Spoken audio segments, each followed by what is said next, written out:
Aloha, my name is Jennifer O'Neill. And I'm Michelle Snyder. Welcome to the That's Not Normal podcast, where we unpack the mysteries you were told not to believe in. Welcome back. Today we're going to be talking about elementals and what that means, or different types of dimensional energies and how that they might be fitting into your life, or how that they might be demanding attention or things like that, because we keep getting a lot of questions about elementals. Yes. And I wasn't really even aware so much of them until it was really brought to my attention full force. Okay, so Yeah, share so that I had a forward. I had a crazy experience in, I want to say it was 2020. It was July. So we were still very much in the pandemic, and I was in, my spiritual rabbit hole mode where I just wanted to learn anything and everything that I could. And there was somebody who I was following who was teaching people how to use a pendulum. And I was like, this is amazing. This is so cool. Yeah. I'm going to just immediately jump in. And from the moment that I started messing with this pendulum, like I had set no intentions. I was just like so excited to jump in. And I remember seeing my dog acting really weird at this point. And I was like, what is Mhm. going on? Like, it's weird that like he would run to the front door, like paw at it, like he was trying to escape. And I'm like, this is really strange. Mhm. And so it was like a couple days passed, and then things just started picking up activity wise in my house, to the point where fast forward and I was losing sleep, couldn't sleep throughout the night. My dog was pounding on cabinet doors at like 1:30 in the morning, trying to find a place to hide. And I'm at my wits end of like, I don't know what to do. I need help. And so I started seeking answers from a few different mediums, Mhm. anybody that I could get access to ask. And they kept talking about, well, there's this new entity in your home. It's a land spirit. They kept saying land spirit over and over and over again. I had no idea. I was like, what does that mean? I don't know what that means. And then I finally talked to somebody, and she had said, oh, it's a gnome. And he likes to hang out in your bedroom. There's a little plant that he likes to hang out. And sometimes he likes to go under your bed.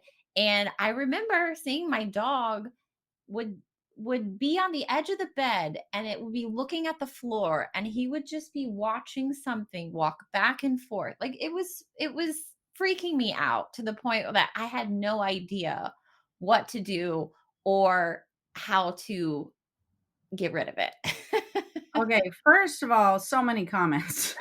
Go ahead. This is exactly why you don't work with pendulums or things without intent. Yeah, There's I that, learned the number hard way. one. So not a great rep for pendulums, first of all. So yeah, you don't want to work with any of those things without any type of energetic intent, but also proper training. I mean, you can mess with them, but you will open the door to all types of different dimensional spaces. And within those different dimensional spaces, you will have different worldly beings or other beings in that space, depending on what you're opening it up to. So that's a very good important note to notice right away. My second question to you is, what do you feel like you did? Because then I'll go into my advice, or what I would say. What do you feel like you did? Do you feel like you shifted that the gnome stayed around? Like what's the closing aspect of that story? Yes. So I did anything and everything that you could think of. I was trying to get advice of doing different visualizations, trying to protect my home. But like the way that I was approaching it was all wrong, because it's like what you resist persists. And I Right. was coming at it with this attitude of like, hey, you gotta go. Like I can't have you around. And it wasn't until I got the final piece of advice from a different medium again. And she had told me that. And it was like, if you can approach this with love and acceptance and grace, then you will see this all shift. So I basically started this new intention where I was inviting as much love into my home as possible. And Mhm. I acknowledged, it was like, hey, I know you're here, and that's okay. And you can stay if you'd like to, but here are a few ground rules that I have that is Mhm. going to make us like cohabitate a little bit better. And from the moment that I shifted that energy, it went away immediately. I never had a problem. Well, so a couple things happen when you shifted your energy, just so that you know, because this is going to apply to many spiritual realms, not just an elemental realm. What you did is you took your power back and then you stated some very strong ground rules. Okay. Because when you're dealing with elementals, especially, they can tend to be very mischievous and not want to follow rules. So you may have continuous mischievous behavior, just FYI. That's a easy way to tell if you're dealing with gnomes or fairies or any other elemental creatures that Elves, you can think of, leprechauns, elves, leprechauns, yeah, all of the things. They like to have fun. That's what the elemental space is about. So they will be mischievous and like to play around and mess with things. They like to show themselves at certain times. They like to play around with animals and different things of that nature. So that is allowing you to kind of take more of a strong energetic presence when you are more fearful when you're dealing with any dimensional creatures or beings or spirits, and you allow fear to be the dominant frequency. It is very easy to have them override your frequency the same way a regular person would. So if their energy becomes the dominant frequency and yours is the weaker frequency, they're going to override and not really listen to what you say anyways. You're kind of losing control in that aspect. So it would be similar to, like I said, dealing with an actual person, and you have to think about that. If somebody's coming in and wreaking havoc in your place and you're like, okay, no, like this is absolutely enough and you have to go, your energetic presence becomes more dominant than the spiritual person or being within your space. And so there's always that element of being able to control your energetic space. They need to be respectful. If your energy is stronger than theirs, their energy will then subside and it will become the lesser of the two frequencies. Then we have more control. But we can also say that with spirits and other worldly beings as well. There are many beings that might want to cause havoc or find it fun to play, and you might be going, that's the scariest thing that has ever happened to me, and why do you feel like you have to play at, like, 11 p.m. at night? Like, this is not fun at all. So there's that aspect. So removing the fear factor first is going to be very important, which is what you did. You yeah, took back your power, which was the second thing. So the awareness would be the third thing. When you are working with any pendulum, this is why people don't like to other in our field don't like people working with Ouija boards. When you are untrained and you don't know who you're connecting with or how to protect yourself or how to work with your channel properly, which is why I do all the classes that I do, you invite all kinds of beings from all kinds of dimensions into your space just by having the desire to connect with them. Now, depending upon the strength of whatever beings or dimensional space that you merged with, will depend upon how active those beings are going to be and the presence that they're going to bring into your space. So you have that aspect as well. So you do absolutely want to know who you're talking with. You want to be very directive. You want to make sure that your energy is stronger than theirs. You want to make sure that there's some guidelines. And this is why I tell people, even with children, especially when they start getting nervous, you always have control, but you do have to maintain and assert your control over your energetic space. So that's going to be important to know, number one. The other thing is when you're dealing with elemental space versus, say, astral space or the spirit realm. these are also different types of characteristics. They're different types of personalities. So again, the elemental space, which is what we began talking about, it's a lot more playful. There's a lot more mischievous things that happen. It's a light space, but it can feel annoying, I guess I would say. Yeah. So that would be one way I might characterize that if you allow the elementals to get out of control. Yeah. So then, when you have a specific type of elemental come through, whether that be like fairies or unicorns, you have a relationship with unicorns, um, or gnomes. Typically, you've had relationships with these elementals in other lifetimes as well. Well, It's that's not what I was gonna ask you too, yes, because I was never really got clarification on that, because there was a brief mention of like, "Oh, this could be somebody that you've worked with, like, in a past life." And I was like, does that mean that I've had past lives as an elemental?" no, you don't have a past life as an elemental. Okay.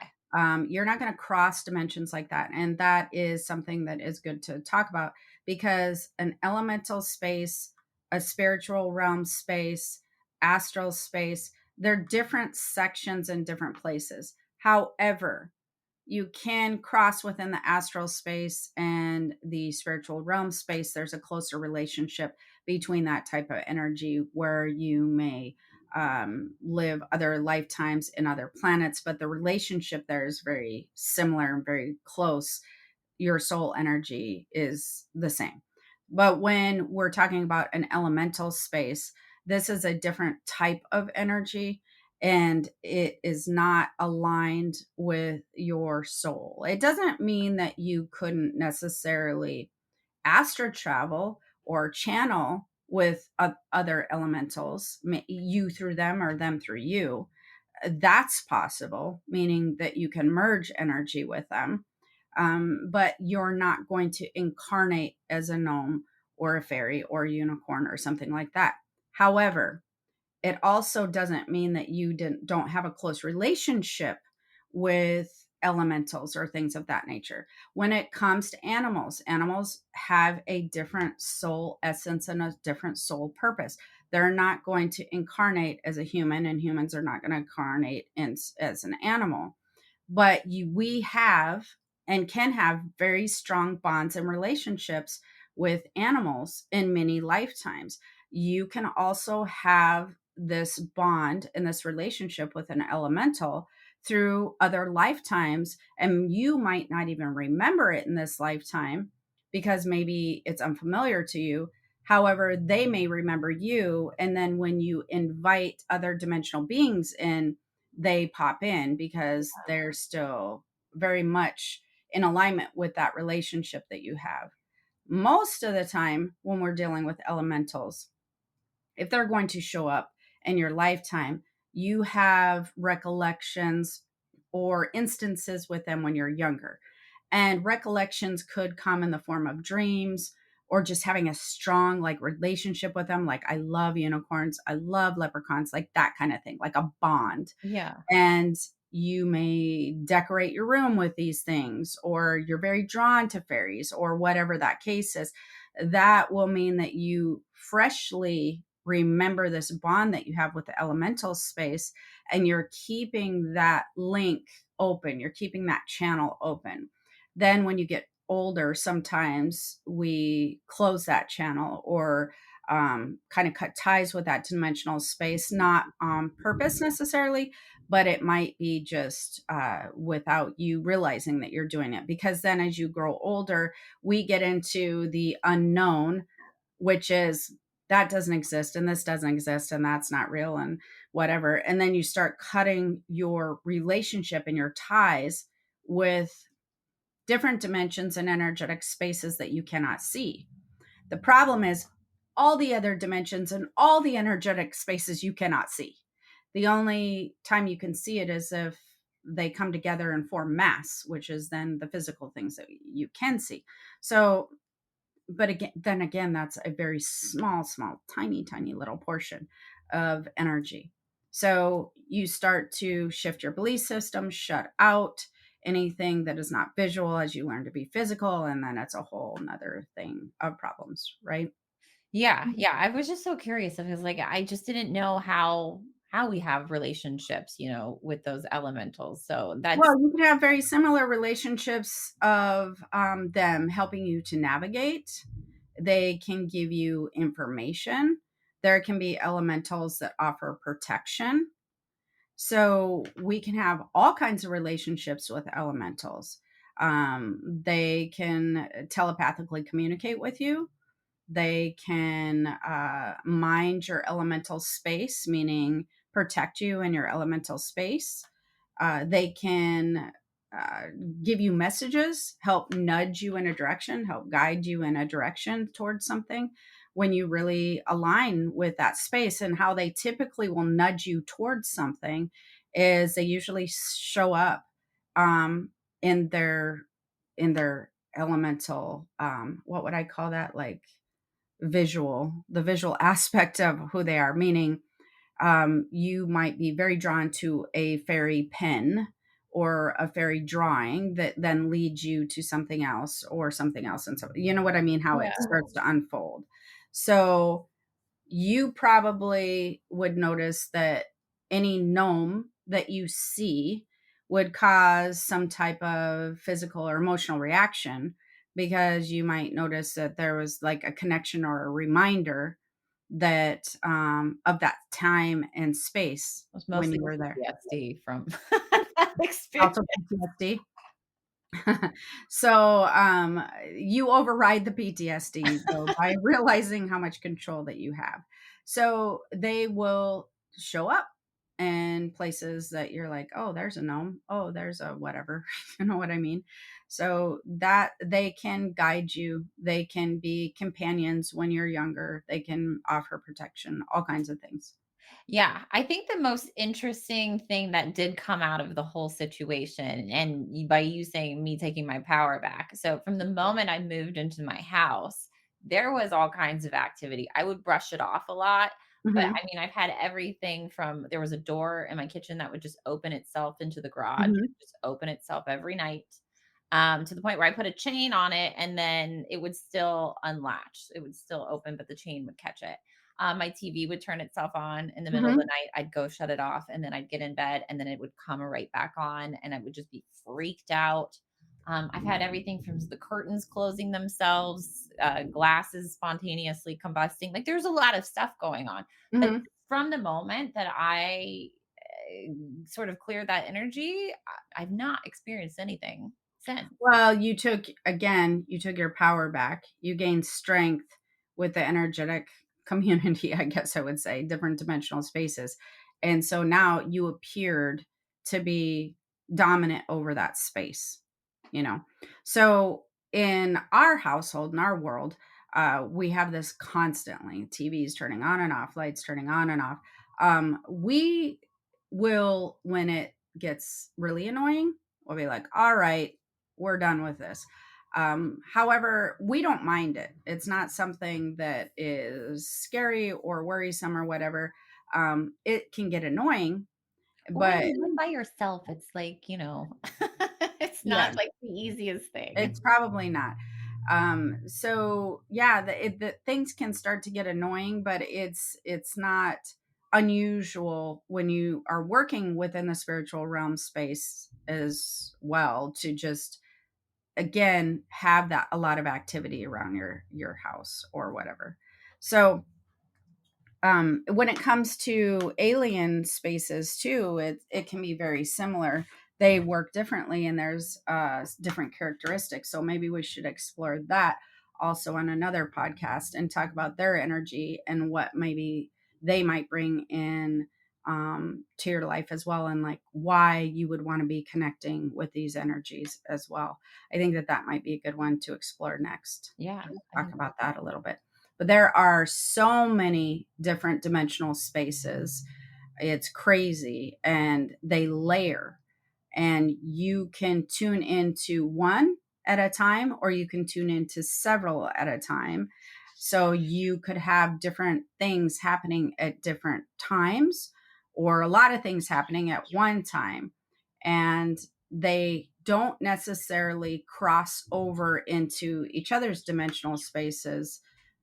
They tend to stick to their own dimensional spaces when it comes to like working with star beings and aliens and things of that nature, or working with elementals. They kind of sort of keep different elemental living arrangements, I guess I would Well, I say. have a question about dimensional spaces because I don't think, it's like we obviously have our dimensional space. Like I've got my house, I've got my yard and stuff, but like Mhm, if they're connected to the land, do they see the same structures as this sort of 3D like realm, or do they have their, like when you say they're dimensionally layered on top of each other, like mhm. what's in their space? Is it completely different? Well, what I like about here's one thing I do like about the movie industry. One thing I like about the movie industry is that's where people get in touch with their imagination. And as you know, when we're talking about channeling, that's your doorway. That's your bridge into really connecting with and communicating with your spiritual self and being able to see things in existence in other dimensional spaces. So, no, not everything looks the same in their dimensional space, even though that it is layered.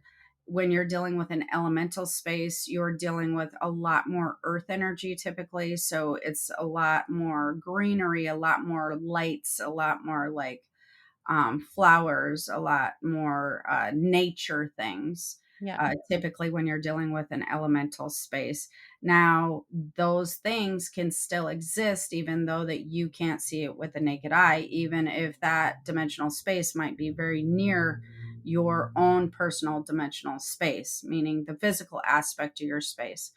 That is interesting because people, I feel like, think that heaven or the spirit realm is like way far in the sky, and it's not.